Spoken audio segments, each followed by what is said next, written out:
আসসালামু আলাইকুম। Technique easy এডুকেশনের পক্ষ থেকে আপনাদেরকে জানাচ্ছি আন্তরিক শুভেচ্ছা ও অভিনন্দন। আজকের পর্বে আমরা ষষ্ঠ শ্রেণীর গণিত বিষয়ের পূর্ণ সংখ্যা এই অধ্যায়ের ঋণাত্মক সংখ্যা লিখন পদ্ধতি এই টপিকসের উপরে বেশ কিছু গুরুত্বপূর্ণ এমসিকিউ প্রশ্ন সমাধান করব। তো সবার প্রথমে আমরা যে প্রশ্নের সমাধান করব তা হচ্ছে 1 নম্বর প্রশ্ন, -13 হতে ছোট কোনটি? তো -13 হতে ছোট কোনটি সেটা আমরা কিভাবে নির্ণয় করব? যেহেতু এখানে মাইনাস অর্থাৎ ঋণাত্মক সংখ্যা, তো -13 এটার চেয়ে তো আরও ছোট সংখ্যা তারা জানতে চায়। তো মনে রাখতে হবে ঋণাত্মক সংখ্যা যত বড়র দিকে যায় তার মান তত কমতে থাকে। ঋণাত্মক সংখ্যা যত বড়র দিকে যায় তার মান তত কমতে থাকে। যেমন যদি আমরা উদাহরণ হিসেবে দেখাই, একটা সংখ্যা রেখার মধ্যে আমরা জানি মাঝখানে থাকে 0, তার বাম দিকে -1, -2, -3। তো এই যে আমরা একটা সংখ্যা রেখা আঁকলাম, তো এই যে এখানে আমি -1 এটা একটা ঋণাত্মক সংখ্যা। তো 1-এর চাইতে 2 তো বড়, আমরা তো জানি যে 1-এর চাইতে 2 বড়। তো এই যে 1-এর চাইতে 2 বড় অর্থাৎ -1 বড়র দিকে গেল কিন্তু তার মান কমে গেছে, তার মান কমে গেছে অর্থাৎ -1-এর চাইতে -2 আরও বেশি ছোট। -2 তার বাম দিকে আছে -3, আমরা তো জানি 2-এর চাইতে 3 বড়, তাহলে -2 বড়র দিকে গেল কিন্তু তার মান আরও কমে গেছে। অর্থাৎ একটা ঋণাত্মক সংখ্যা যখন বড়র দিকে যায় তখন তার মান কমে যায়। তাহলে আমাদের এখানে তারা জানতে চায় -13 হতে ছোট কোনটি? তার মানে কি? তার মানে হচ্ছে -13 এটা আরও বাম দিকে -14, -15 এইরকম সংখ্যার দিকে যাবে। তো আমাদের এই অপশনগুলোর মধ্যে রয়েছে -12, -10, -14, -11। তো এই সংখ্যাগুলোর মধ্যে কোনটা ছোট সেটা আমাদেরকে এখন নির্ণয় করতে হবে। তাহলে এই সংখ্যাগুলোর মধ্যে কোনটা ছোট সেটা আমরা এখন নির্ণয় করব। তাহলে আমরা এখন একটু এখানে আমাদের বসাই, সংখ্যাগুলোকে একটু বসাই বোঝার সুবিধার জন্য।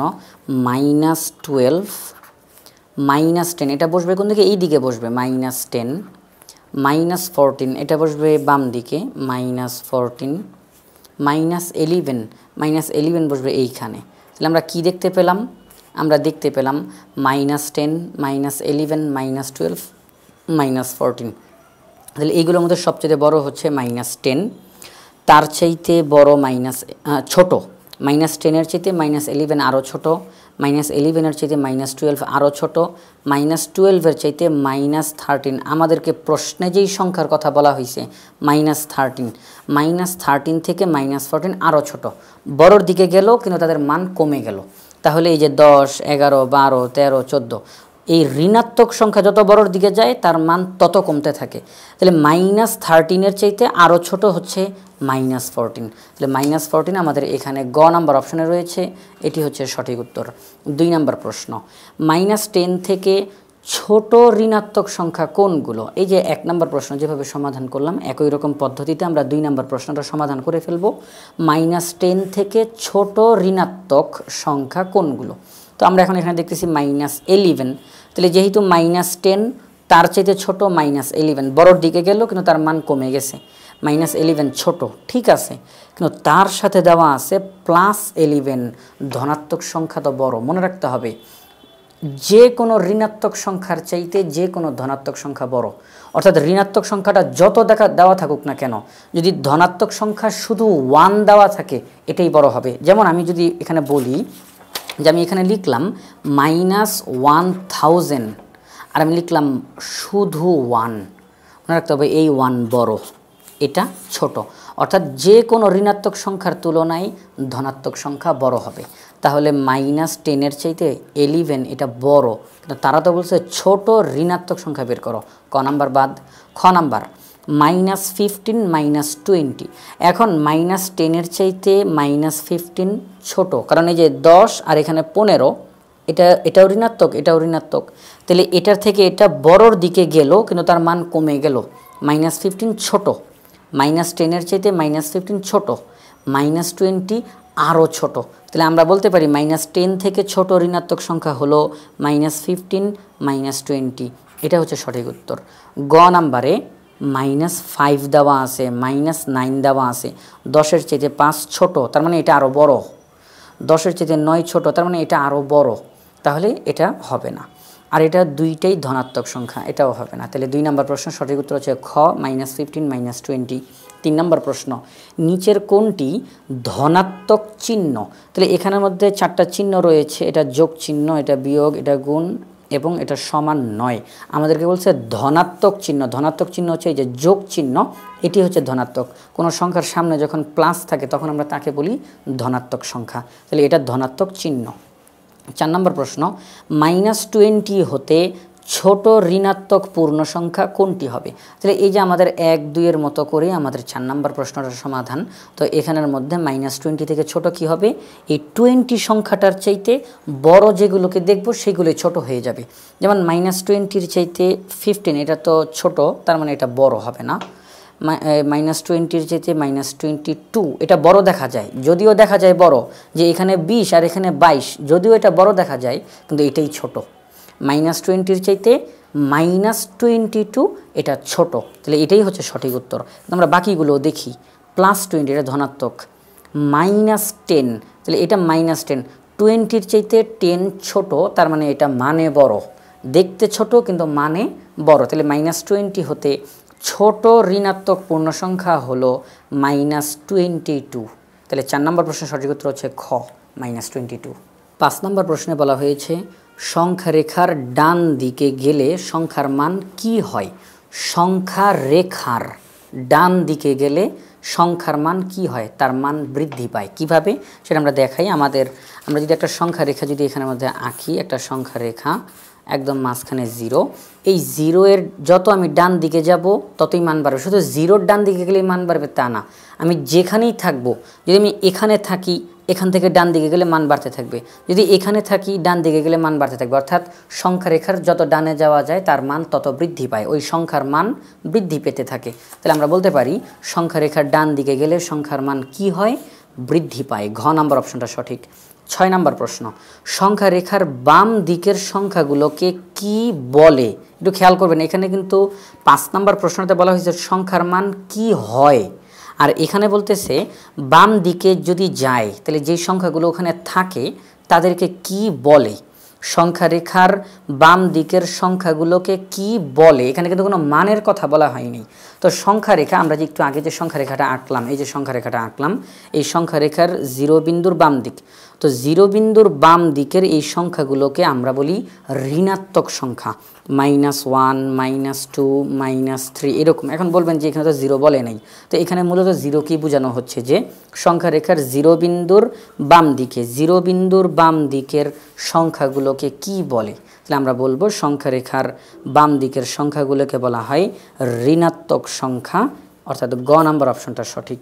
7 নম্বর প্রশ্নে বলা হয়েছে +a এর যোগাত্মক বিপরীত রাশি কোনটি? খুবই গুরুত্বপূর্ণ একটা শব্দ, যোগাত্মক বিপরীত। যোগাত্মক বিপরীত এটা আবার কিভাবে নির্ণয় করে?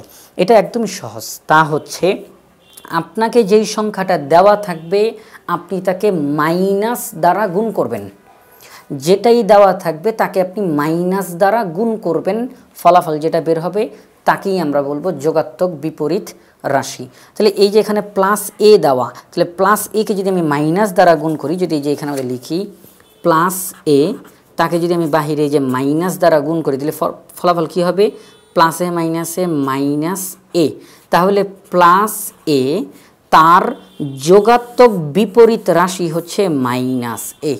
এখন যদি আমাদেরকে দেওয়া থাকে +9, যদি বলে এই সংখ্যার যোগাত্মক বিপরীত রাশি বের করো, আমরা করব কি? +9কে মাইনাস দ্বারা গুণ করব, +a -9, তাহলে +9-এর যোগাত্মক বিপরীত সংখ্যা হচ্ছে -9। এখন দুইটাই তো প্লাস চিহ্ন দিয়ে দেখালাম। যদি আমাদেরকে প্রশ্নের মধ্যে বলে যে -y এটির যোগাত্মক বিপরীত রাশি কি হবে?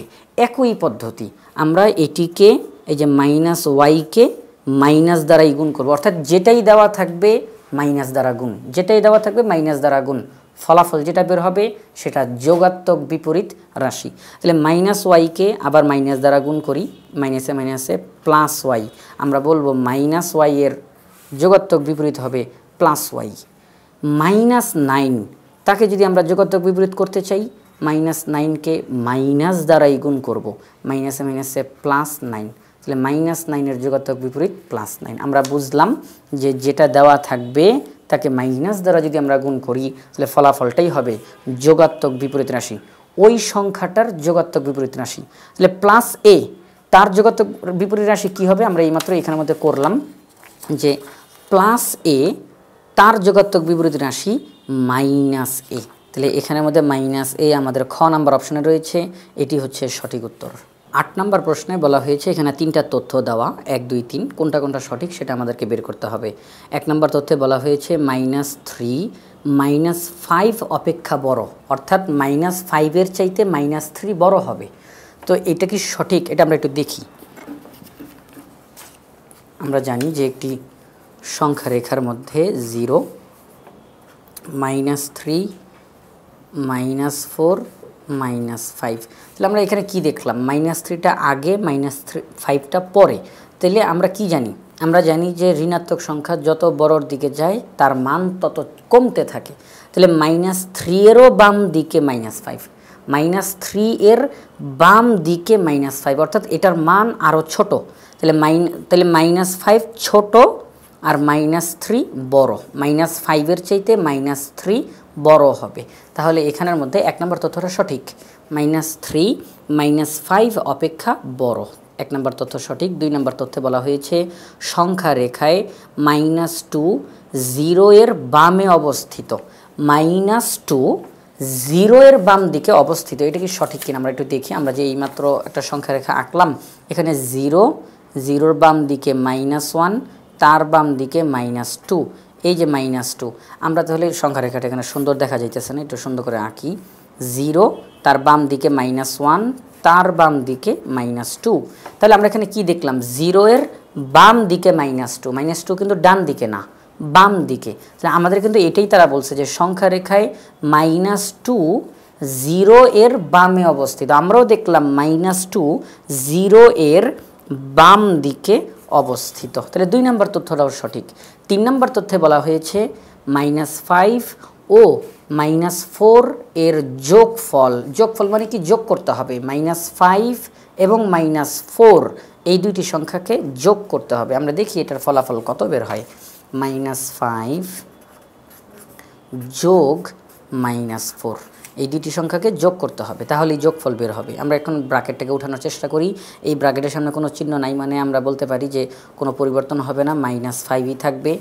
এই ব্র্যাকেটের সামনে প্লাস, ভিতরে মাইনাস, প্লাসে মাইনাসে মাইনাসই হয়। তাহলে -5 -4। আমরা জানি যে অঙ্কের মধ্যে যখন যোগ বিয়োগের ক্ষেত্রে একই চিহ্ন থাকে তখন তাদেরকে যোগ করে ফেলতে হয় এবং চিহ্নটা যেটা অঙ্কে দেওয়া আছে সেটা রাখতে হয়। যোগ বিয়োগের ক্ষেত্রে একই চিহ্ন, যোগ যোগ যোগ অথবা বিয়োগ বিয়োগ বিয়োগ, অর্থাৎ একই চিহ্ন থাকলে তাদেরকে যোগ করতে হয় এবং চিহ্নটা অঙ্কে যেটা দেওয়া আছে সেটাই রাখতে হয়। আমরা এখানে দেখলাম -5 -4, তাহলে এটাও মাইনাস, এটাও মাইনাস, তাহলে আমরা মাইনাস আর মাইনাস যেহেতু একই চিহ্ন আমরা যোগ করব। 5 আর 4 যোগ করলে হয় 9। চিহ্নটা এখানে কি দেওয়া আছে? মাইনাস চিহ্ন দেওয়া, আমরা ফলাফলেও মাইনাস চিহ্ন দিব। যোগ বিয়োগের ক্ষেত্রে একই চিহ্ন থাকলে তাদেরকে যোগ করতে হয় এবং চিহ্নটা অঙ্কে যেটা দেওয়া আছে সেটাই রাখতে হয়। তাহলে আমরা -5 এবং -4 যদি যোগ করি ফলাফল হবে -9। তাহলে এখানেও কিন্তু তারা -9ই বলে দিছে, যোগফল তারা বলে দিছে, আমরাও দেখলাম -9ই হয়। তাহলে 3 নম্বর তথ্যটাও সঠিক। আমরা দেখলাম 8 নম্বর প্রশ্নের 1 2 3 তিনোটা তথ্যই সঠিক, এটা ঘ নাম্বার অপশনে দেওয়া রয়েছে। তাহলে 8 নম্বর প্রশ্নের সঠিক উত্তর হচ্ছে ঘ 1 2 ও 3। 9 নম্বর প্রশ্ন একই রকমভাবে 3টা তথ্য দেওয়া। 1 নম্বর তথ্য সংখ্যা রেখায় -60 এর ডানে -70 বসে। আমরা এটা এখনই দেখি একটুখানি যে -60, আগে সংখ্যা রেখা আঁকি, সংখ্যা রেখা আঁকার পর 0, তো তারা বলতেছে -60, আমরা দেই -60 মানে কি? মাইনাস, তাহলে বাম দিক -60, এরপরে -70, আমরা -70 বসে, -60 এদিকে এসে -70। তাহলে আমরা ঋণাত্মক সংখ্যা প্রথমে -60 তারপরে -70, তাহলে -60-র বাম দিকে, ডান দিকে না কিন্তু, -60-র বাম দিকে -70 অবস্থিত, কিন্তু তারা বলতেছে -60 এর ডানে -70 অবস্থিত। এটা তাদের তথ্যটা ভুল। -60 এর বামে -70 অবস্থিত, কিন্তু তারা বলল ডান দিকে, তাহলে তাদের এই কথাটা ভুল। 2 নম্বর তথ্য, সবচেয়ে ছোট ঋণাত্মক পূর্ণ সংখ্যা -1, এই তথ্যটাও ভুল। কেন এই তথ্যটা ভুল? তার কারণ ঋণাত্মক পূর্ণ সংখ্যা, যত ঋণাত্মক পূর্ণ সংখ্যা আছে তার মধ্যে সবচাইতে বড় হলো -1। যত ঋণাত্মক পূর্ণ সংখ্যা আছে তার মধ্যে সবচাইতে বড় হলো -1। যেমন এই যে আমরা যখন একটা সংখ্যা রেখা যখন অঙ্কন করি তখন 0, এর পরপরই -1 দিয়ে শুরু হয়, এরপরে -2 আরও ছোট, তার চাইতে -3 আরও ছোট, -4 আরও ছোট, অর্থাৎ আমি এখন যত বাম দিকে যাব মান তত ছোট হইতে থাকবে, ছোট হইতে থাকবে। এজন্য মাইনাসের ক্ষেত্রে, ঋণাত্মক সংখ্যার ক্ষেত্রে ছোটটা যে কোন জায়গায় গিয়ে থামবে এটা বলা যাচ্ছে না, কিন্তু শুরুটা হয় -1 দিয়ে। সুতরাং আমরা ঋণাত্মক সংখ্যার ক্ষেত্রে এটা হচ্ছে সবচাইতে বড়, সবচাইতে বড়। -1-এর চাইতে বড় কোনো ঋণাত্মক সংখ্যা নাই, তাহলে -1 সবচাইতে বড়, -2 তার চাইতে ছোট, -3 আরও ছোট, -4 আরও ছোট, এইভাবে করে এদিকে ছোট যেতেই থাকবে। তাহলে আমরা দেখলাম যে ঋণাত্মক সংখ্যার মধ্যে সবচাইতে বড় হলো -1। তাহলে তারা বলতেছে ছোট, কিন্তু আমরা দেখলাম বড়, সবচেয়ে বড় ঋণাত্মক পূর্ণ সংখ্যা -1, কিন্তু তারা বলতেছে সবচেয়ে ছোট ঋণাত্মক পূর্ণ সংখ্যা -1। তাদের এই কথাটা ভুল। 1 নম্বর তথ্যটাও কিন্তু ভুল ছিল, 1 নম্বর তথ্যটাও ভুল। 3 নম্বর যেই তথ্য, -26 এর চেয়ে -20 বড়, তাহলে -26 এর চাইতে -20 কি বড়, এটা আমরা কিভাবে বুঝবো? আমরা জানি যে ঋণাত্মক সংখ্যা যত ছোটোর দিকে যায় তার মান তত বাড়ে, আর ঋণাত্মক পূর্ণ সংখ্যা যত বড়র দিকে যায় তার মান তত কমে। এখন এখানে 26 মাইনাস তো আছেই, 26 20, তাহলে 26-এর চাইতে 20 ছোট, কিন্তু যেহেতু এটার সামনে মাইনাস, আমরা বলবো -26-এর চাইতে -20 বড়। এই তথ্যটা সঠিক। আমরা যদি এখানের মধ্যে দেখাইতে চাই, যেমন আমরা এখানের মধ্যে যদি একটা সংখ্যা রেখা আঁকি, বারবার এখানে সংখ্যা রেখাটা একেই দেখানো লাগবে, তাহলে সুবিধা হবে বুঝতে। যেমন 0 -26 লিখলাম, এখন -20 কোথায় বসাবো? -26-এর বাম দিকে বসাবো না ডান দিকে বসাবো? ডান দিকে বসাবো আমরা -20, -20, -21, -22, -23, এইভাবে করে -26। তাহলে -20 বড়, -26 ছোট, তাহলে এইটার চাইতে এইটা বড় হবে, এটা আমরা বলতেই পারি। তাহলে -26 এর চেয়ে -20 বড়, যদিও দেখতে এটার চাইতে এটাকে ছোট দেখা যায়, কিন্তু ঋণাত্মক সংখ্যার ক্ষেত্রে এই কাজটা খেয়াল রাখতে হবে যে দেখতে কি দেখা যাইতেছে। যদি দেখতে ছোট মনে হয় আসলে এটা বড়, যদি দেখতে বড় মনে হয় এটা আসলে ছোট, ঋণাত্মক সংখ্যার ক্ষেত্রে এই জিনিসটা খেয়াল রাখবেন। তাহলে এখানে -26 -20, আমরা তো বলতে পারি যে 26 আর 20 এটা তো ছোট দেখা যায়, কিন্তু আসলে এটা বড়, কারণ দুইটাই ঋণাত্মক। ঋণাত্মকের ক্ষেত্রে যাকে দেখতে ছোট মনে হয় সেই বড়, আর যাকে দেখতে বড় মনে হয় সে ছোট। তাহলে -26-এর চেয়ে -20 বড়, 3 নম্বর তথ্যটা সঠিক। তাহলে 3 নম্বর তথ্যটা এখানের মধ্যে আমরা দেখতেছি খ নাম্বার অপশনে 3 নম্বর তথ্যটা দেওয়া, এটাই সঠিক উত্তর। 9-এর সঠিক উত্তর হচ্ছে খ 3। 10 নম্বর প্রশ্নে বলা হয়েছে -5 এর পরবর্তী সংখ্যা নিচের কোনটি? এখন পরবর্তী সংখ্যা কিভাবে বের হয়? পরবর্তী সংখ্যা বের হয় যেই সংখ্যাটা দেওয়া থাকবে তার সাথে 1 যোগ করতে হবে। যেমন আমরা যদি এখন এখানের মধ্যে লিখি 2, এটার পরবর্তী সংখ্যা কত হবে? এটার সাথে 1 যোগ করলে হবে 3, তাহলে 2 এর পরবর্তী সংখ্যা 3। 3 এটার পরবর্তী সংখ্যা কত হবে? তার সাথে 1 যোগ করলে পরবর্তী সংখ্যা 4। অর্থাৎ যেই সংখ্যাই থাকবে তার সাথে 1 যোগ করলে তার পরবর্তী সংখ্যা পাওয়া যাবে, এটাই হচ্ছে নিয়ম। তাহলে একই রকমভাবে আমাদের এই প্রশ্নে তারা বলল -5 এর পরবর্তী সংখ্যা কত? তাহলে একই পদ্ধতি, মাইনাস থাকুক আর প্লাস থাকুক যেটাই থাকুক, পরবর্তী সংখ্যা বের করতে গেলে আমাকে 1 যোগ করতে হবে। তাহলে -5 তার পরবর্তী সংখ্যা বের করার জন্য আমি তার সাথে 1 যোগ করব। তাহলে -5 আর +1 ফলাফল কত? যেহেতু বিয়োগ আছে, বিয়োগ আমাকে করতেই হবে। 5 থেকে 1, যদিও এখানে 1-এর সামনে যোগ, কিন্তু আসলে তো এখানে 1 আর 5 তো বড় দেখা যায়, তো 5-এর সামনে যেহেতু বিয়োগ, বিয়োগ আমাকে করতেই হবে। তাহলে 5 থেকে 1 বিয়োগ করে দিই, তাহলে থাকে 4। 1 আর 5-এর মধ্যে 5 বড়। মূলত আমি এখন একটা জিনিস ক্লিয়ার করি, 1 কিন্তু বড়, -5 ছোট, কিন্তু আমি যদি চিহ্নগুলো ছাড়া হিসাব করি তাহলে 1 আর 5 বড় কোনটা? 5, তার সামনে কী চিহ্ন? মাইনাস, আমি ফলাফলে সেটা দিব -4। আমরা বলতে পারি -5-এর পরবর্তী সংখ্যা হলো -4। আর যদি আপনারা যদি সংখ্যা রেখায় দেখতে চান তাহলে আপনারা এরকমভাবে করতে পারেন যে -5 তার পরবর্তী সংখ্যা, অর্থাৎ পরবর্তী সংখ্যা মানে কি? বড় হবে। পরবর্তী সংখ্যা মানেই বড় হবে, সামনের দিকে যেতে থাকবে। তাহলে -5-এর পরবর্তী সংখ্যা হবে -4, তার পরবর্তী সংখ্যা -3, এভাবে করে যেতে থাকবে। তাহলে আমরা বলতে পারি -5 এর পরবর্তী সংখ্যা হলো -4। এটি খ নাম্বার অপশনে দেওয়া রয়েছে। 11 নম্বর প্রশ্ন, সংখ্যা রেখায় বাম দিকে গেলে সংখ্যার মান কি হয়? সংখ্যা রেখায় যত বামে যাবে তার মান তত কমতে থাকবে, যেখানেই থাকুক না কেন, সংখ্যাটা যেখানেই থাকুক সেখান থেকে যত বামে যাবে তার মান তত কমতে থাকবে। তাহলে সংখ্যা রেখায় বাম দিকে গেলে সংখ্যার মান কি হয়? হ্রাস পায়। খ নাম্বার অপশনটা সঠিক। 12 নম্বর প্রশ্ন, যোগ চিহ্নযুক্ত রাশিকে কি বলে? যোগ চিহ্নযুক্ত রাশিকে বলা হয় ধন রাশি অথবা ধনাত্মক রাশি, দুইটা একই অর্থ। তাহলে এখানের মধ্যে আমরা দেখতেছি খ নাম্বার অপশনে ধন রাশি দেওয়া রয়েছে। এখানে একটা কথা বলি, যখন যোগ চিহ্নযুক্ত রাশিকে বলা হয় ধনাত্মক রাশি বা ধন রাশি, আর বিয়োগ চিহ্নযুক্ত রাশিকে বলা হয় ঋণাত্মক রাশি বা ঋণ রাশি। যেমন আমি যদি -3 লিখি আর আমাকে যদি বলা হয় এটা কি রাশি, আমি বলবো এটা ঋণাত্মক রাশি বা ঋণ রাশি। আর যোগ চিহ্নযুক্ত +2, এটা কি রাশি? এটা ধনাত্মক রাশি বা ধন রাশি। তাহলে আমাদের 12 নম্বর প্রশ্নের সঠিক উত্তর হচ্ছে খ, ধন রাশি। 13 নম্বর প্রশ্নে জানতে চাওয়া হয়েছে সবচেয়ে বড় ঋণাত্মক পূর্ণ সংখ্যা নিচের কোনটি? সবচেয়ে বড় ঋণাত্মক সংখ্যা হচ্ছে ঋণাত্মক পূর্ণ সংখ্যা -1। একটু আগে আমরা তার ব্যাখ্যা দিয়েছি।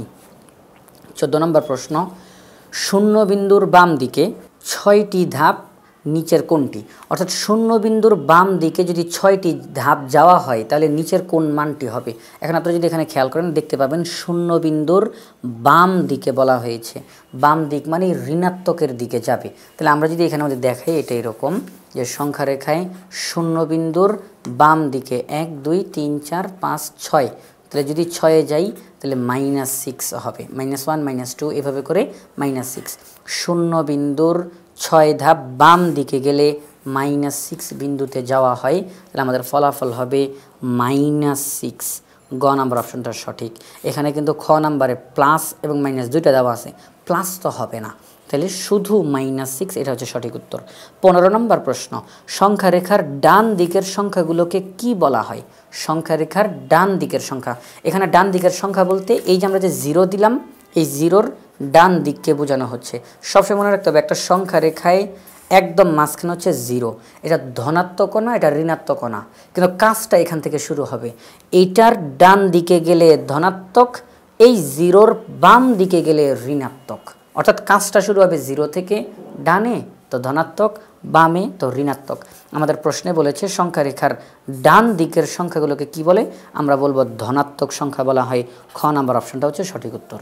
16 নম্বর প্রশ্নে তারা জানতে চেয়েছে 0-এর 1 ধাপ বামের পূর্ণ সংখ্যা কোনটি? অর্থাৎ 0 থেকে 1 ধাপ বামে যেতে হবে। তাহলে আমরা যদি 0 থেকে 1 ধাপ বামে যাই, একটা সংখ্যা রেখার মধ্যে 0 এই বিন্দুটি থেকে 1 ধাপ বামে যেতে হবে, তাহলে 1 ধাপ বামে গেলে আমি পাবো -1। যদি 0 বিন্দুর 2 ধাপ বামে যাই তাহলে পাবো -2। আমাদের এখানে জানতে চেয়েছে 0-এর 1 ধাপ বামের পূর্ণ সংখ্যা কোনটি? 0-এর 1 ধাপ বামের পূর্ণ সংখ্যা হচ্ছে -1। তাহলে -1 এখানে আমাদের ক নাম্বার অপশনে রয়েছে, এটি হচ্ছে সঠিক উত্তর।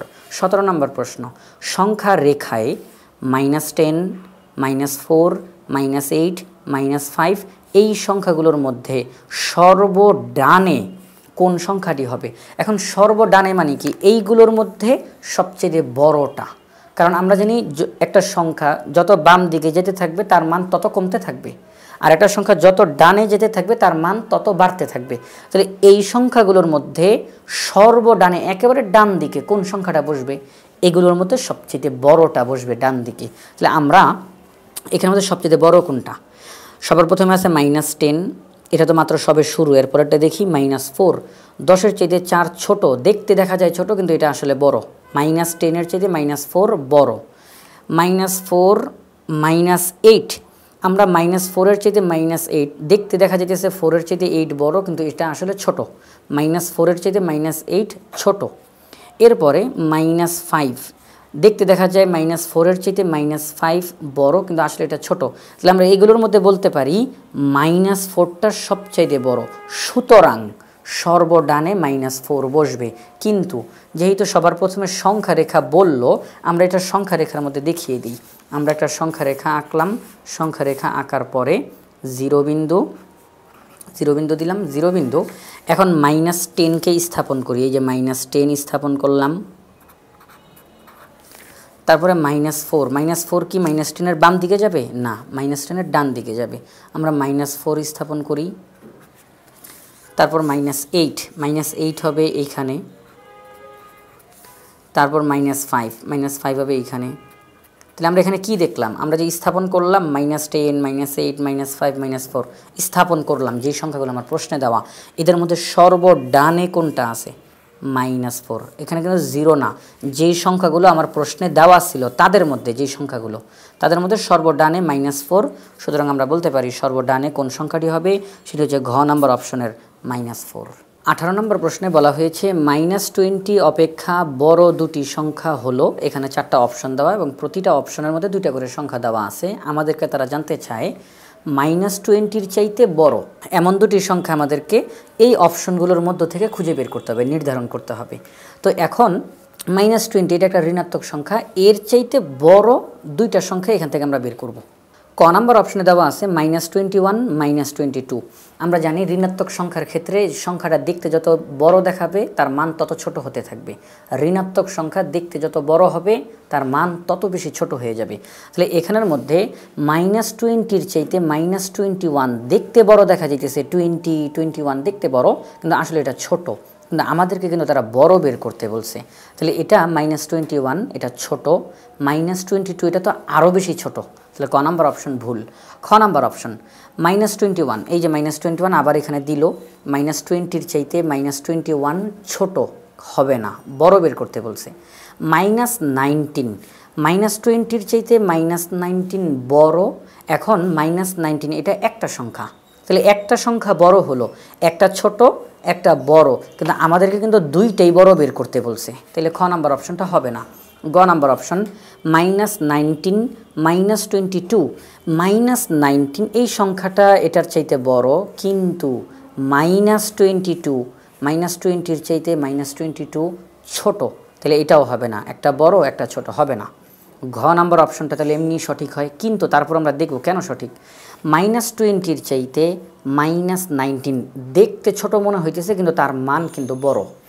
-20-র চাইতে -18 দেখতে ছোট মনে হইতেছে কিন্তু এটার মান বড়। তাহলে আমরা এখানে দেখলাম -19, -18 দুইটা সংখ্যাই -20-র চাইতে বড়, সুতরাং ঘ নাম্বার অপশনটাই হচ্ছে সঠিক উত্তর। 19 নাম্বার প্রশ্ন, নিচের কোনটি সবচেয়ে বড় ঋণাত্মক সংখ্যা? আমরা একটু আগেই তার সমাধান করেছি যে ঋণাত্মক সংখ্যাগুলোর মধ্যে সবচাইতে বড় হচ্ছে -1। তাহলে -1 আমাদের খ নাম্বার অপশনে রয়েছে, এটাই সঠিক উত্তর। 20 নম্বর প্রশ্ন, 0 এর 1 ধাপ ডানের পূর্ণ সংখ্যা কোটি? 1 ধাপ ডান, খেয়াল রাখতে হবে এখানে কিন্তু বাম বলে না। একটু আগে একটা প্রশ্ন আমরা সমাধান করেছি, সেখানে 0 এর 1 ধাপ বামের কথা বলা হয়েছিল, কিন্তু এখনকার প্রশ্নে ডানের কথা বলা হচ্ছে। তাহলে 1 ধাপ ডানে যেতে হবে, 0 বিন্দুর 1 ধাপ ডানে গেলে যেই পূর্ণ সংখ্যাটা হবে সেটা কোনটা, এটা তারা জানতে চায়। আমরা যদি একটা সংখ্যা রেখা এখানের মধ্যে আঁকি, তাহলে সংখ্যা রেখাটার মাঝখানে আমরা দিব 0। আমাদেরকে তারা বলল 0 এর 1 ধাপ ডানে, তাহলে আমাদেরকে 0 এর ডান দিকে যেতে হবে, 1 ধাপ ডানে যেতে হবে। তাহলে 0 এর 1 ধাপ ডানে যদি যাই, আমরা জানি 0 বিন্দুর ডান দিকে ধনাত্মক সংখ্যা হয়, তাহলে 1 ধাপ ডানে গেলে 1 হবে, +1। কি হবে? +1। তাহলে 0 বিন্দুর 1 ধাপ ডানে যেই সংখ্যাটা হয় তাকে আমরা বলবো +1। +1 আমাদের এখানের মধ্যে আমরা দেখতেছি খ নাম্বার অপশনে +1 দেওয়া, এটাই সঠিক উত্তর।